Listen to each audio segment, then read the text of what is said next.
देने का काम हो और कई कामों में जैसे पर्यावरण को बचाने का। सबको इस बात की शुभकामनाएं देता हूं कि आज आपने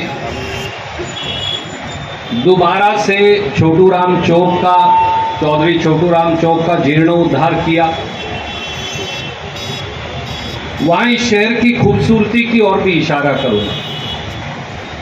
आपके पड़ोस में अगर बाएं हाथ को, मेरे बाएं और आपके दाएं को नजर डालें तो महाराजा अग्रसेन जी विराजमान हैं। उसके बाद ये जो गोल चौराहा है, ये 9 नक्षत्रों का जो ये शहर है, वामन पुराण में जिसकी चर्चा, ये उन 9 नक्षत्रों और पृथ्वी का दर्शन है। फिर आगे चौधरी छोटू राम की प्रतिमा है। उसके आगे आप जाएंगे तो आपको एक और प्रतिमा मिलेगी सरदार वल्लभ भाई पटेल की, और उनका एक पूरा भवन मिलेगा। थोड़ा और आगे जाएं तो फिर आपको हमारा जांगड़ा समाज का चौक और प्रतिमा मिलेगी गुरु की। थोड़ा और आगे जाएं तो गुरु रविदास की प्रतिमा भी मिलेगी।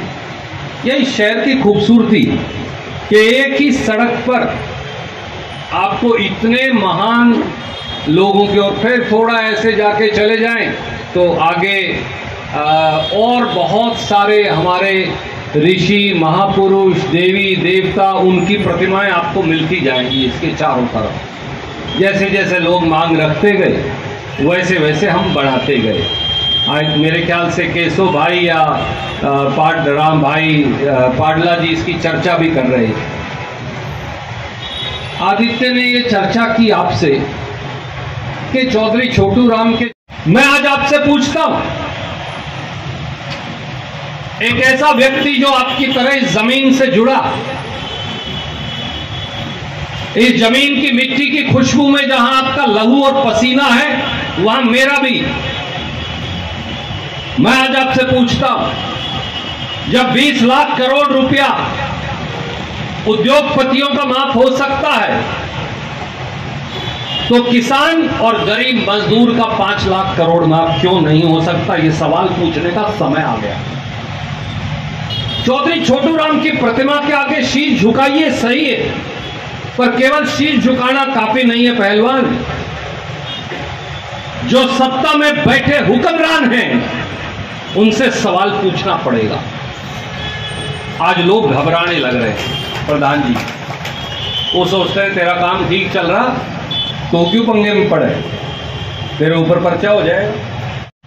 मैं आज आपसे पूछता हूं, आप किसान यूनियन के सबसे अग्रज हो, क्या यह सही नहीं कि इस देश में हर 1 घंटे के अंदर 9 किसान आत्महत्या करने पर मजबूर हैं?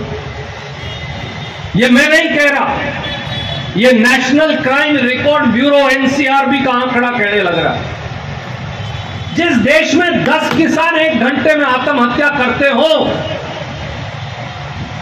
जहां इतनी मजबूरी जमीन जोतकर कमाने वाले के ऊपर हो, उस देश में सत्ता में बैठे हुक्मरान 100 कैसे पाते हैं? उन्हें रात को नींद कैसे आती है? आपके भाई ने यह सवाल देश की संसद में खड़े होकर, देश के कृषि मंत्री शिवराज सिंह चौहान और प्रधानमंत्री दोनों बैठे थे, उंगली कर कर पूछा, तुम रात को सोते कैसे हो? ये सवाल